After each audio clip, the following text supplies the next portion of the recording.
Assalamu alaikum wa rahmatullahi ta'ala wa barakatuh. Mido hiwri on fo landi on fo sido nge jam min alhamdulillah mido jam musibbe on acce haqqe mido fala en yewtudo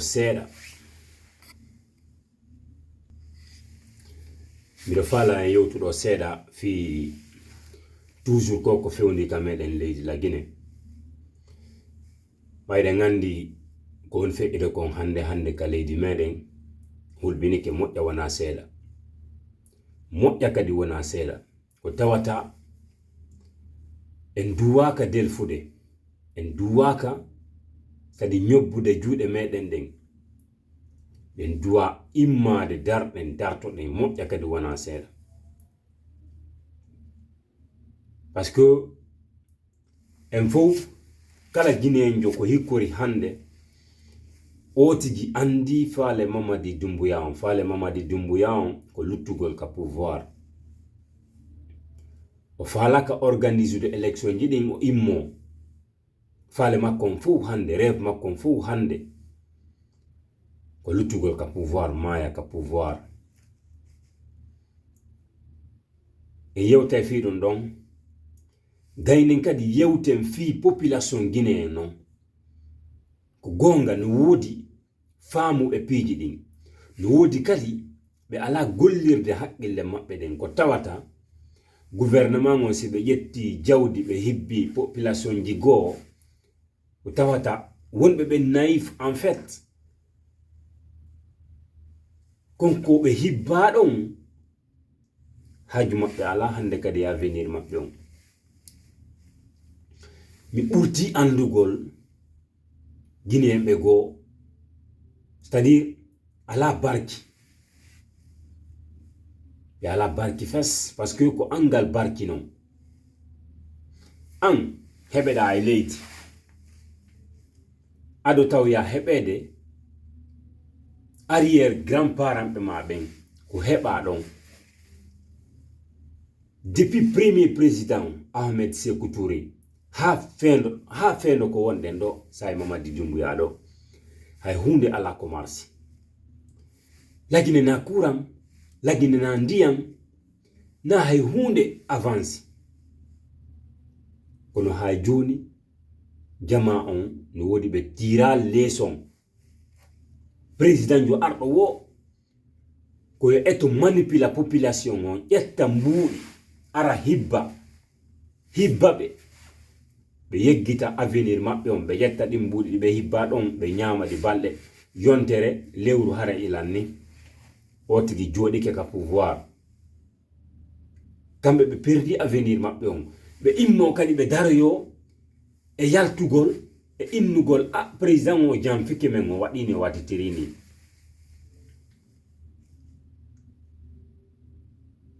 onon wonɓe wadde ɗum ɓen na axe wangal goy autoroute wangal Fidel Castro wangal ko ngal ɗon himɓe wonɓe ɓen ka Fidel Castro ko ɓen woni janfade population Guinéen on jeunesse on kalum ko ɓen woni janfade hande population Guinéen on hande litton fap ko enen ka actual ko enen on litude en ala en fait wallitotoɗo en harale ko fi men fi lagine fop wonɗen litande dari Mamadi Doumbouya no yaltiɗe balɗe ɗo dari population acclamuɗo hono Mamadi Doumbouya on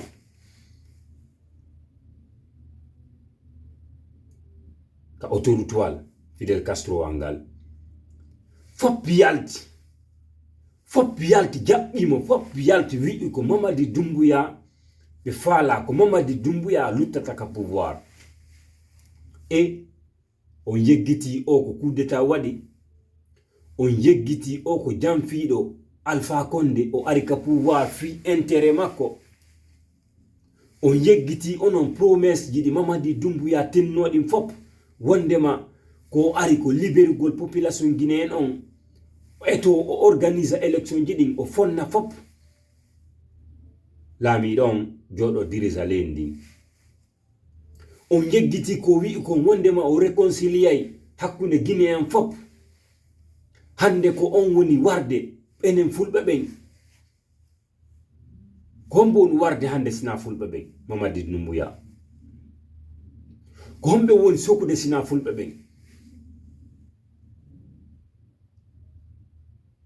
on yeggiti onon ɗi promesse yiɗo yetti ɗon fof o ara o ƴetta ɗin promesse ji fino jodoro o ara o joɗo o holla on kadi wondema o fala o ala organise de élection ji ɓe woli ko laaɓe poy président CNT on Dansa Kuruma l'avant projet constitution on ko fiyonno ɓe joɗɗinali c'est à dire constitution on ha joni ko ɓe wi ɓe joɗɗinde l'avant projet constitution on ko ɗum woni ɓay c'est à dire guinéen on ko ɓuri ko janga fus anda hay ko honno préparita avenir muɗum on fop ko ko ɓuri kon fayda ko naïf ko ɗum goɗɗo si yahali école wonɗo wo manipulate wonɗo o ƴetta 100 francs o jonne fiyo manipulé o bonna gurdam maɗan ko ɗum ni ko woni l'avant projet constitution ko ado constitution on waɗede ko ɓe joɗɗini ɗon ko nde ñande na constitution on ɓe goy ɓe joɗɗini ko ɓe jooɗi ɓe yewti ɗon ko waɗugol sarte ji ɗin ɓe waɗi sarte ji ɗin hoore ɗin sarte ji waɗaɗi ɓe wi'i wo Doumbouya no wawi yaltude candidat e nder o sarte mo ɓe waɗi ɗon e tinnoɗo le discours o wi'i wo e nder groupe makko on fof CNRD wo hay goto ala ɗon yalteɗo candidat présentotoɗo candidat e nder gouvernement on fop fuɗɗandema kanko taw ha ko lannitorde kanko hoore nden haka bukkol ko lannitorde wo hay goto kanko taw o présentota ko candidat hay goto kadi e nder gouvernement on ni membre CNRD on hay goto présentota ko candidat ko kanko mi sikki yaltuno waɗi on discours le 5 septembre 2021 ka hande ko on woni yaltude yahaka ɗumaji ka région ji foore o immino ɗo ɗe balɗe délégation ko yehi foore ɓe yehi ɓe hiidoyi coordination foore seɓe ɓen hoore ɓen ɓe yewtidi ko ɓe holli toon wondema haray ko ɓe ari ko fiyo ɓe muñño a fami ɓen tawtaɓe fino Mamadi Doumbouya joɗira ka pouvoir kono ɓen holli ɓe tawaka ɓe tawtaka parce que dadis ko arno dadis kadi ko transition arno coup d'état ko on coup d'état wannoɗo dadis ari a fami ɓay dadis ari c'est à dire onno na coup d'état waɗa mais ko konte feƴƴini ɓe woni c'est à dire ɗuma waɗama nder ton manigansama nder ton ha ɓe ƴetti pouvoir ɓe jonni dadis fiyo naɓu transition on dadis ko wi noɗo wondema kanko o présentotako kanko o organise élection on o jonnita pouvoir on population on ɗum famude acci haqqe mi sikki ko ɗum dadis wiwno ka ko ɗum dadis wiwno mais yaha ha kanko tigi jama on yii intention makko on o falaka immade ka pouvoir parce que o ƴetti arme c'est à dire arme o jonni c'est à dire autorité on yo yaltu ɓe maltraita jama on ɓe wari jello tan dadis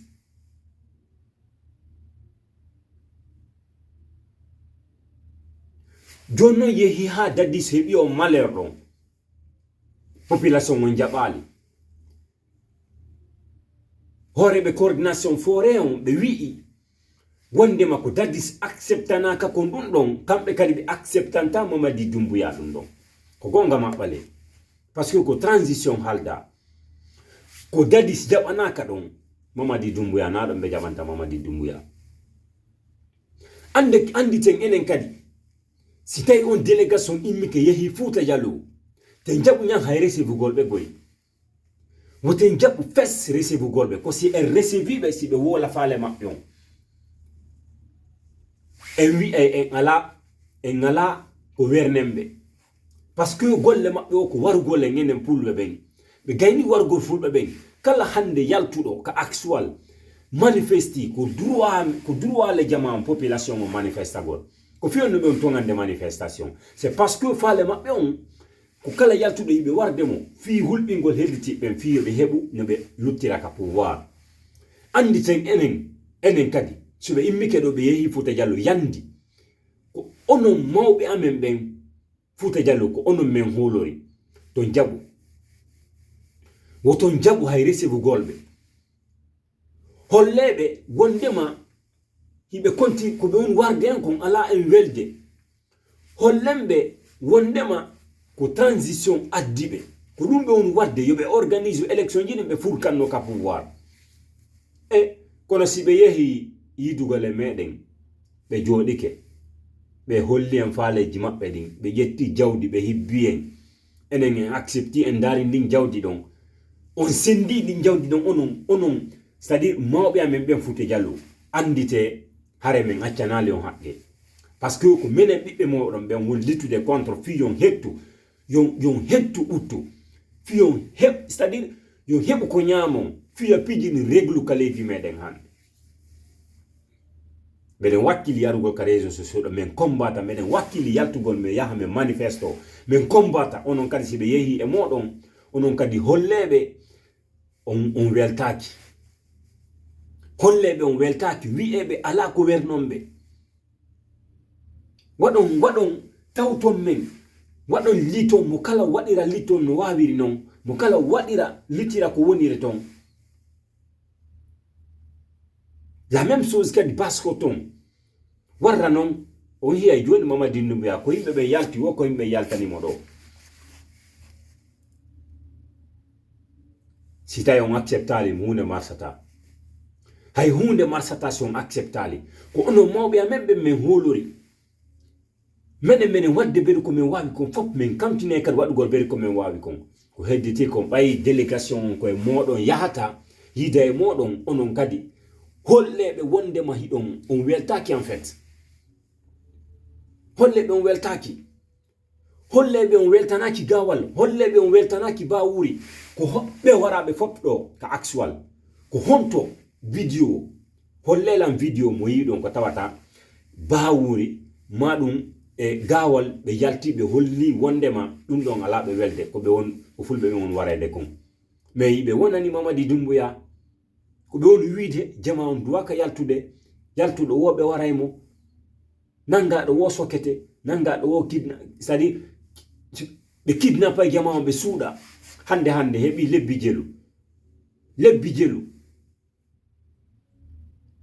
lebbi jelu foli ki menge e billo ba hino kidnappa ko kidnappa no ha joni lebbi jelu ha joni be mara hombo andi si be wuri si be wura e mbadno hulbini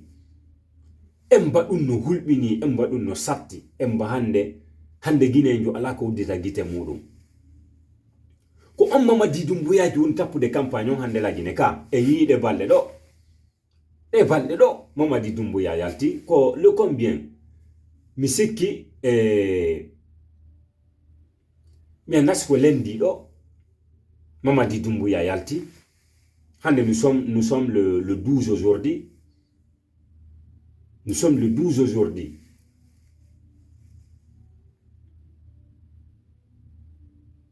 Bien sûr, Mamadi Doumbouya yalti. C'est-à-dire, no satti en moja wana sera ko non yiwde ko en fait musibe amben no warire wa gertoje hande jama on kadi yaltata ko kellammo taw ko fulbe kadi yaltata tawta kadi biya leɗɗi inna kamɓe sina Mamadi Doumbouya ɓe falaka ene ɗo mijitade ko on ɗon wadde kon ene on hulata Allah ene on yurmetake musidɓe mon miñiraɓe mon jajiraɓe mon kutiraɓe mon neniraɓe mon babiraɓe mon ko woni warirede ni e laawi fulɓeɓe taw kon accu kadi ko accude wonɗo warde on fimo ƴetti jawdi jonni on yalton innon kanko sina o kanko ko kanko on hersata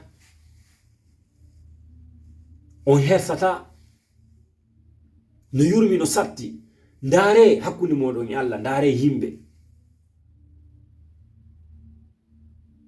wonbe ben kal leede jannane wonbe lutde den contre mudum kanko Mamadi Doumbouya c'est-à-dire wiwdo on kanko o réconcilier Guinéen fop wiwdo on c'est-à-dire o okka Guinéen ko fop uttu tawa ko finance Singleton yimo on artiste on wada tappa musique yenna jama on et droit de l'homme respectama,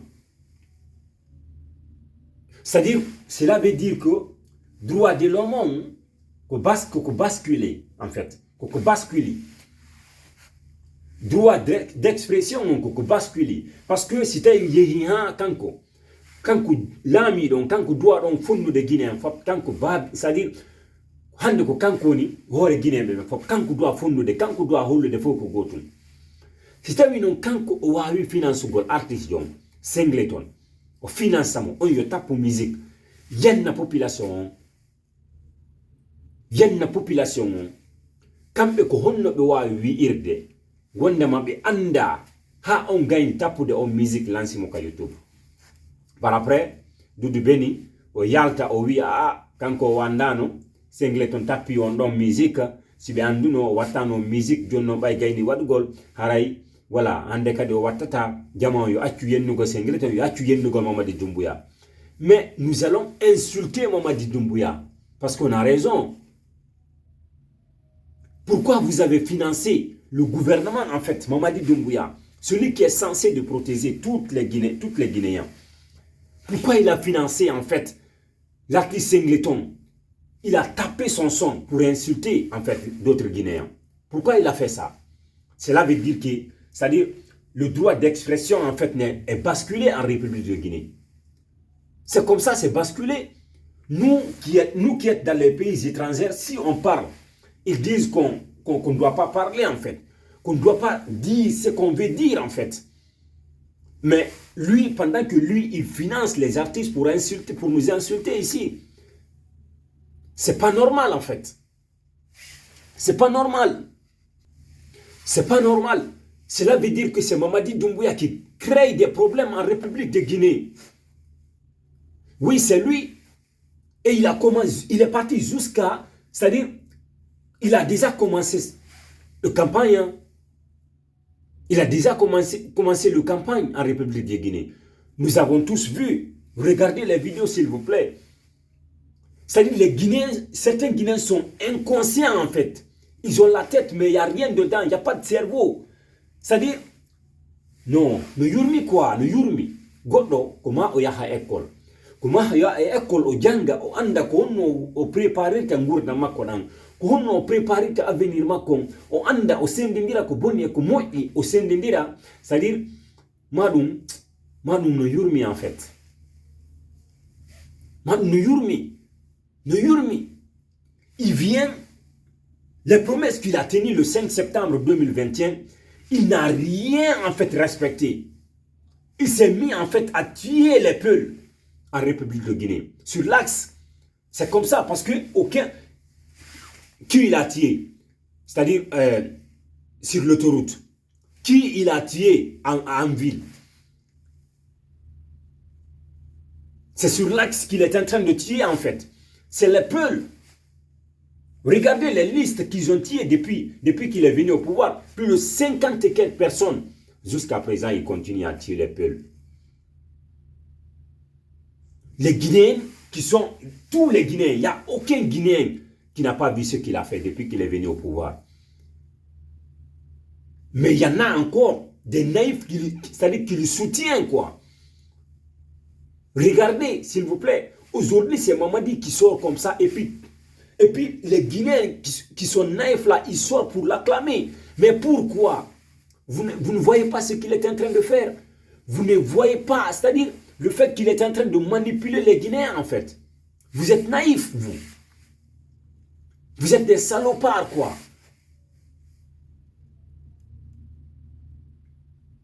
Mais je vais vous dire une chose. Mais on a honte de water. Mamadi Doumbouya musikude ogaini anda ogainali. Anda ogainali. So inni tanko fi o jama on no yaltandemo. Aklama fi jama on, c'est-à-dire mo yiwde fulu ngil dum don c'est-à-dire détruisi hakkille makko den ha o jetti o wadi ko berne makko yo présento candidat o so fidama haray sincèrement haray o so fidama parce que fima ko lanne woni complètement fima ko lanne complètement en fait no yurmi no satti mo wana seda enen pullo ko enen won warede hatta jonni ngiren juude aucun pullo no doit yaltude aklama Mamadi Doumbouya hande pullo fop no doit wonde ka paquet mum leƴƴe de tiɗi sino fala de yaltu nous on s'en fout si be fala be yaltu nous on s'en fout hein ko fi hore me mapini en parce que ko ene on warede hande lagine ko babiraɓe men won piyede ko neniraɓe men won wullinede ko ɓiɓɓe men woni sokede ɓiɓɓe men won warede onon kadi moko baɓe fulɓe yalte wala non on gonga kono hulɗo ngo hul mayde usage de mari usage be de mari c'est-à-dire yalte wowlano Mamadi Doumbouya ko wadde kon hande wonɗo yewtude on fi laamu ngol lagine hande ko onno ko usage Mamadou Wuri kanyuma ɓeyaɗo Bruxelles ɗo honno ɓe makete mi yeggitinde maɓɓe si mi anditinde maɓɓe ne on sa mi arto ko ben non ina pet woni yaltude yewta Mamadi ɗo yewta ko sermonji maɓɓe yewta fi laamu lagine ngun koyditi kon hay goto ala wowlude yalte fi Allah wowlano yewta non en fi koko ɓe woni wadde wata on fankirni. Vous avez vu la baleine en fait qui a fait du faux pas en République de Guinée. Ça, ce n'est pas comme ça. Il y a une cause bien déterminée derrière ça. Mais Mamadi, si tu ne fais pas attention, tu vas... C'est-à-dire... Je ne sais même pas comment qualifier en fait le mot. Tellement que ça fait mal, quoi, je te jure. Tellement que ça fait mal. Tu es en train de nous tuer, tu es en train de nous massacrer et nous kidnapper. Par après, nous... C'est-à-dire, on vient aussi t'acclamer, quoi. Mais pourquoi? Mais pourquoi? Pourquoi il y a encore des naïfs en République de Guinée? Ça fait mal, en fait. Ça fait mal, je vous jure. Ça fait très, très mal. Très, très mal. Très, très mal. Et la population, c'est-à-dire, se regroupe avec Singleton en mettant la musique qu'il a fait pour insulter, en fait, ceux qui sont en train de lutter, en fait, contre l'injustice en République de Guinée. Dans sa musique, il a insulté Damarou, il a insulté Azi, le King, Azi, je ne sais pas si c'est Azi le King, il a insulté aussi Souz. Comment son nom c'est comment? En fait, j'ai oublié son nom. En même temps, il a parlé de Cellou Dalein dedans, mais d'après, si tu n'écoutes pas en fait bien la musique, tu ne vas pas comprendre. Il a prononcé, il a dit Cellou Dalein, il a bel et bien prononcé le nom de Cellou Dalein. Aragimizik Rame. Aragimizik Rame. Amona Ransara Afari, Intamona Manafalde. Parce que Cellou Dalein, c'est mon idole. Cellou Dalein, c'est mon président. C'est seul Cellou Dalein qui peut développer aujourd'hui la Guinée. Il n'y a personne d'autre qui peut développer aujourd'hui la Guinée plus que Cellou Dalein. Parce que c'est un président qui pardonne. C'est un président qui aime tous les Guinéens. C'est un président qui aime la Guinée avance en fait. C'est ça, c'est lui. Mais, c'est-à-dire, les autres communautés n'aiment pas voir, c'est-à-dire un président Peul. Ils ne veulent pas qu'un Peul, c'est-à-dire, prend en fait le pouvoir en République de Guinée. Jamais, c'est ça qu'ils ne veulent pas voir. Et pourtant, Inch'Allah, Inch'Allah, un Peul va être président en République de Guinée. Inch'Allah aussi, Dieu l'accepte. Et Dieu va l'accepter. Parce que Dieu sait ce qui est dans le cœur de Elhadji Cellou Dalein Diallo. Dieu sait ce qui est dans le cœur de, c'est-à-dire des Peuls. Nous avons quelque chose ici qui ne fait du mal à personne. Oui, nous sommes sincères. On aime tout le monde. On sait que tous les autres ethnies, nous sommes tous en fait ensemble.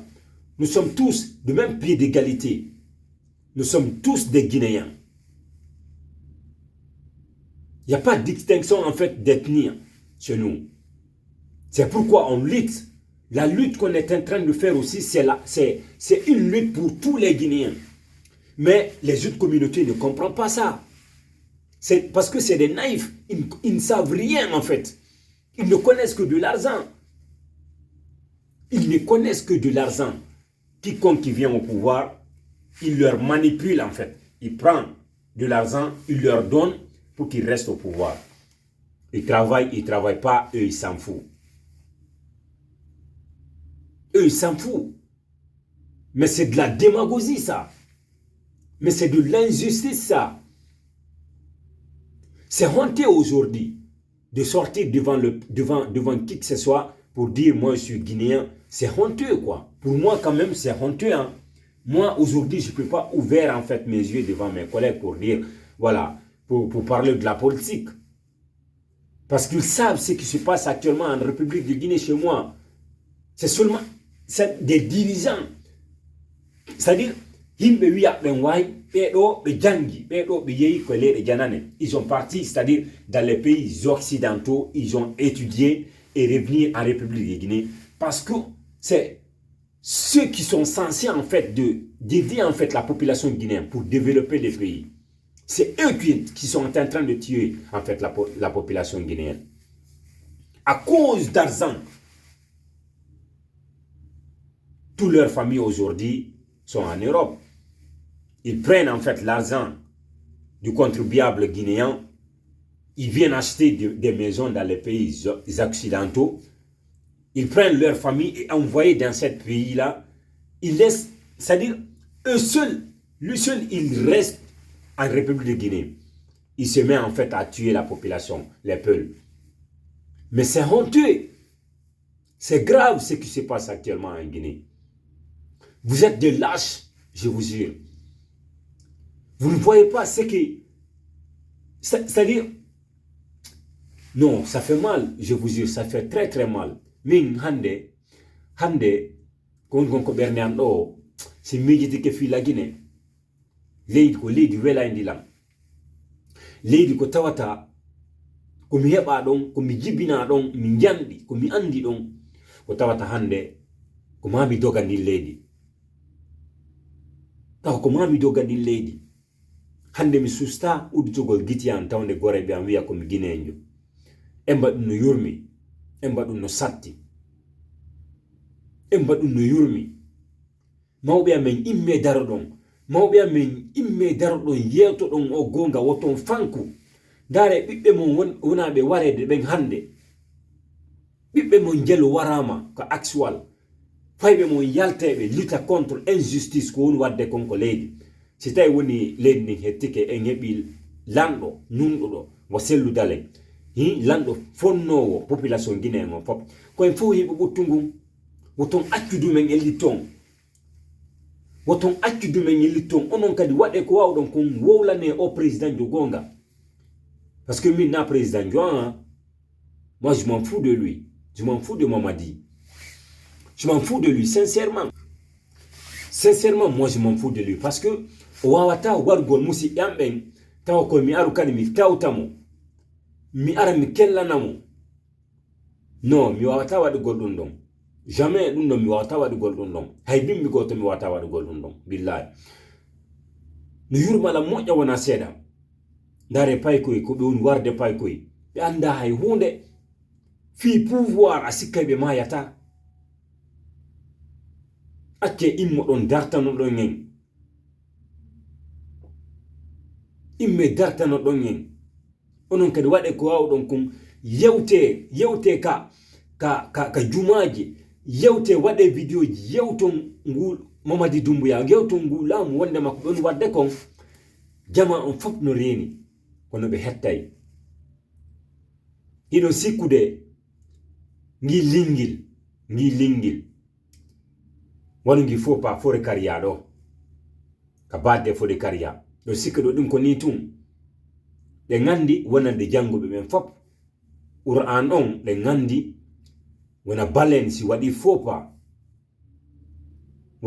pas e maayo ngi yari surtout si ngi maayi ka kare ɓe gandi ɗum ko masibo haray ko jama wattan hila moƴƴa wona seeɗa ɓe gandi kono ko onon janguɓe ɓen andi ɓuri andugol fiiro muɗum ko onon janguɓe ɓen ɓuri andugol fi ɗum ko onon duwa yaltude yewta fi ɗum ɗon yewta fi muɗum ka jumaje yewta fi waɗa video ji yewta fi muɗum kono si tawi woni onon on huli mayde on waɗi ko ɓerde mon si tawi woni on yalti on yewti fi mum ɓe hay ɓe nanga on ɓe wara on fihi ɓe nangude woɓɓe go ɓe kidnapa ɓe ko hulɗon mayde wo ko hulɗon mayde on andi on mayay ko siko hande e sina hande kono nyande nyalande hewti wo ne accata on billahi wallahi ko Allah muyamma kon aduna ɗo nyande hewti wo a yahay ɗum noon feccere feere ala ko ɗum waɗi imme daro ɗon tarto ɗon moƴƴa kadi wona seeɗa mais si tawi woni onon duwaɓe yewtugol Mamadi wal gonga kan tawi kanko o immoto o yaha tawa on e hoore promesse ko yettuno kon fap e hoore promesse ko yettuno kon fap tawi kadi ko déplace o yaha tawa on ko wonɗon ton o yetta enveloppe ji mbuɗi o jonna on fi yon tawtumo o yeeto on yon tawtumo o fenana on ɗon kadi wondema o développa leydi ndin o gollay o waɗay ɗum ɗo o wannay on ɗum ɗo andi ton ko fi no acceptiron ɗon ha o jooɗo na ɗum o wanno ono le 5 septembre 2021 ko arno tun taw ɓay tun o andi ko kudita o waɗi discours mo wanno on ko honno mo yewtuno ka discours makko ton ko wondema ko arirani na luttugol ka pouvoir o organise élection kono e nder ko woni ko jooɗi kon ka laamu o etoto sokaɓen fop o jonnitaɓe fop hoore mawɓe maɓɓe ɓen o yaltinaɓe o eto o fonna kala guinéenjo o fonna fop o waɗa gotum o eto jama on heɓa ko ñaama o eto jama on heɓa lekki o eto jama on ɓuttina ka muɗum na ɗum o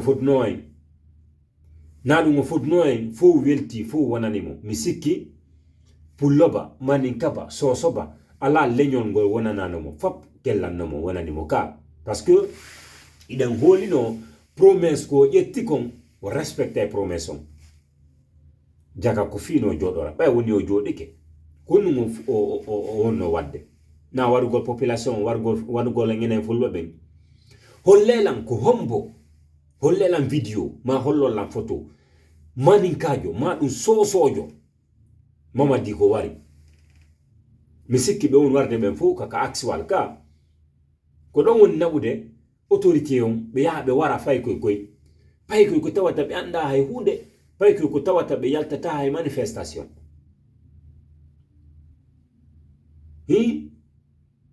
no yurmi fay ko tawata no yalti manifestagol fiyo hettu liberté muɗum on liberté on ka muɗum parce que si tawi woni a ala liberté kama on heɓata liberté e an kama ko duwaɗa ɓuttinde ɗon ko duwaɗa ɗon ko heɓaɗa ɗon ñanduɗa ɗon ko anduɗa ɗon si tawi woni a heɓa ɗon liberté tawi liberté ma on no confixa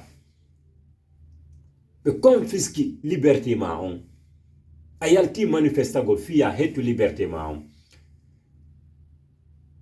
e haray ko wonno ɗon so ɓe nangima ɓe warima ɗon haray ɓe toñe ka ɓe toñama haray ɓe toñe kombo ɓe laamina enen population on si tawi woni ɓe dirayi kombo duwa ɓe wolande gonga himbe hudabe artist hudabe singleton o ko aden hudado ha lukiri wambaba tu n'es qu'un loupard toi singleton tu n'es qu'un loupard tu n'es qu'un chien en fait tu n'es pas digne toi tu n'es pas digne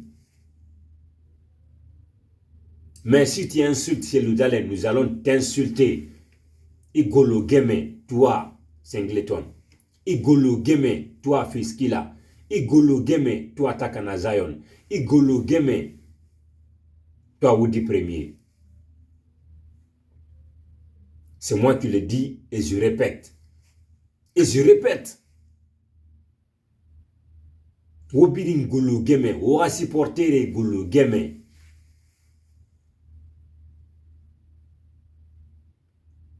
Mais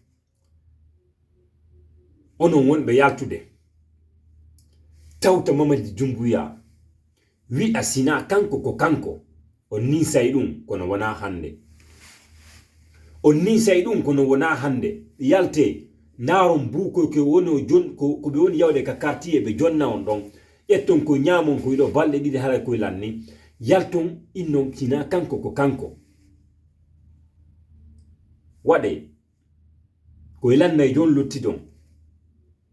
On hande bibbe makko fap no ender buttu bibbe makko fow c'est-à-dire so njaki anda ko non tampere onon hido jodi hay ko nyamon on ala hande babirabe mon no jodi ko tuma be yalti be yangoyi wo be hebi goddum wo be adda sagginon wurere himbe no yaltude littugol control non onon tawi kadi ko yaw kadi kella non on won don okkude don tampere den on naadu don e der tampere den ko yaw kella non mo subhanallah no yurmi no satti hande Guinée jom o wawata yewtugol ko makko o wona e buttu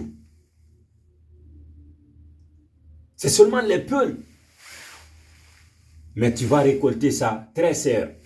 Tu as vu ce qu'ils ont fait à Dadis, c'est-à-dire la foule qui est sortie pour acclamer Dadis. C'est ça qui a corrompu Dadis, en fait.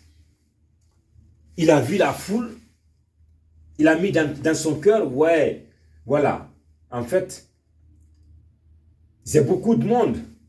À travers ce monde-là, je peux me présenter, en fait, pour les élections. C'est ça qui a trompé Dadis. C'est de fait qu'il a vu, en fait, cette foule derrière lui. Pensant que cette foule est derrière lui pour l'y supporter, pour qu'il puisse rester au pouvoir. Il a annoncé qu'il va se présenter. C'est ça en fait qui a fait qu'on l'a fusé. C'est ça qui l'a fait rentrer dans les problèmes. Aujourd'hui, il est condamné à perpétuité. Oui, Dadis Camara, il est condamné à perpétuité, l'ancien président de transition. C'est ton cas aussi. Parce que tu ne te réfléchis pas, toi, Doumbouya. Parce que tu as la tête, mais il n'y a rien dans ta tête. Tu n'as pas de cerveau pour réfléchir, pour mettre la différence entre les choses. Il faut regarder la foule qui est en train de t'acclamer aujourd'hui, mon frère. Tu vas récolter ça très très cher demain. Ça, je te le dis, je te le confirme aussi. Tu seras devant le barreau pour te justifier de tes actes. Pour te justifier des tueries dont tu as fait, dont tu as commis dans le pays. Pour te justifier de ce que tu as fait, en fait, à l'épaule. Tôt ou tard, le jour viendra, Inch'Allah, où tu vas t'arrêter devant le juge pour te justifier. Parce qu'on ne va pas te pardonner. Jamais de la vie, nous les peuples, même à Kantama, on ne va jamais te pardonner. Jamais de la vie. Tu seras condamné à perpétuité toi aussi. Inch'Allah, je te le dis et je te le confirme. Tôt ou tard, le jour viendra, Inch'Allah. Le jour viendra, Inch'Allah. Toi et Amara Kamara et Soz, Bala Samoura, Gawal, Baouri, Dansa Kourouma, Morisanda Kouyaté, Morisanda, vous tous, vous allez, c'est-à-dire vous allez comparaître en fait devant le barreau pour vous justifier de vos actes que vous avez commis, de vos actes, des tueries que vous avez commis, des gens que vous avez tués, les peuples. Vous allez vous justifier demain, Inch'Allah, devant le peuple guinéen, devant le peuple de Guinée. Et vous serez condamné à perpétuité comme d'Addis aujourd'hui, Inch'Allah. Tôt ou tard, le jour viendra, Inch'Allah. C'est ça, c'est moi qui ai dit, et je le confirme aussi. Je le confirme. Bon, ce n'est pas pour prendre beaucoup de temps, c'était juste ça, pour réveiller en fait les consciences des naïfs guinéens, parce qu'il y a encore des naïfs. Regardez les gens qui sont sortis pour acclamer aujourd'hui Mamadi Doumbouya, pendant qu'il est du côté en train de tuer en fait leurs frères, en train de massacrer en fait les Guinéens. Je pense que tu as les yeux pour voir, tu as les oreilles pour entendre. Mais si vous voyez les faits qu'il est en train de faire et vous ne considérez pas aussi ces faits-là, ce qui veut dire vous êtes naïf. Ce qui veut dire fous onganda. Kete ardoise kaye yaon kaye kol jangon andon konwoni aduna. Parce que onganda konwoni aduna. Ko be woni salorande yaon école, ko be woni sattinirande pijidi lagine fiwotan jangu andon ko fewndi. Hande ko jela woni ko quartier ala yawde école. Si ala goddum ala ko yobirana faybe ma be jangata école. Be jangata école, jamais be jangata école. Parce que quand be doit be gouvernement doit be créer darna école di kander quartier di kander commune di. Bi be ben Guinée be ben ya janga. Be darna école publique ko jama o ya janga. Si woni kambe be ala be wadale don non. Ah golle ala elending ko inete an moko baam joma galle on ya hay golla fiya hebuno dankora mabe faybe mabe yobana be janga. Say woni golle ala ko wonda feɗade ɗon ko ñamete tun hewata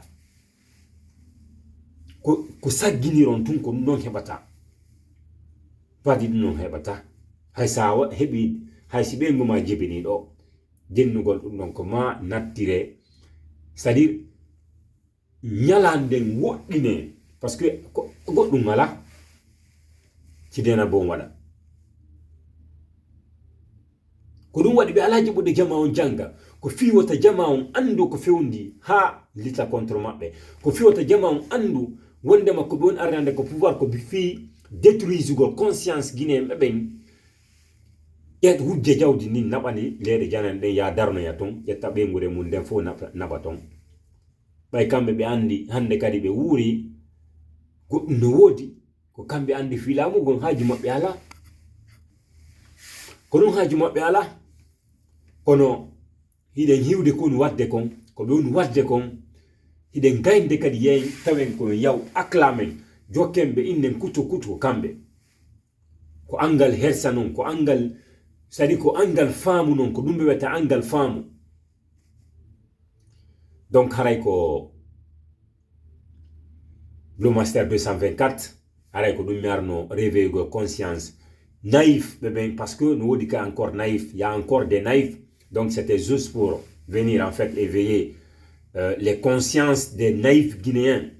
Parce qu'il y a encore des naïfs, regardez, dans tout ce qu'il est en train de faire, lui Mamadi Doumbouya, des massacres qu'il est en train de faire aujourd'hui en République de Guinée, massacrer sa population même, les peuples. Et il y a encore des gens qui viennent en fait lui soutenir. Donc, pour ne pas beaucoup prendre le temps, je vous dis merci, big up à vous tous, que Dieu bénisse la Guinée et les Guinéens. Continuons notre lutte. Continuons notre lutte. Tout le monde n'a qu'à continuer. Tout le monde n'a qu'à se lever, en fait, lutter là où il est pour que Mamadi Doumbouya quitte au pouvoir, pour qu'il organise les élections et partir. Donc, je dis big up à vous. One love. Le Master B124. One love.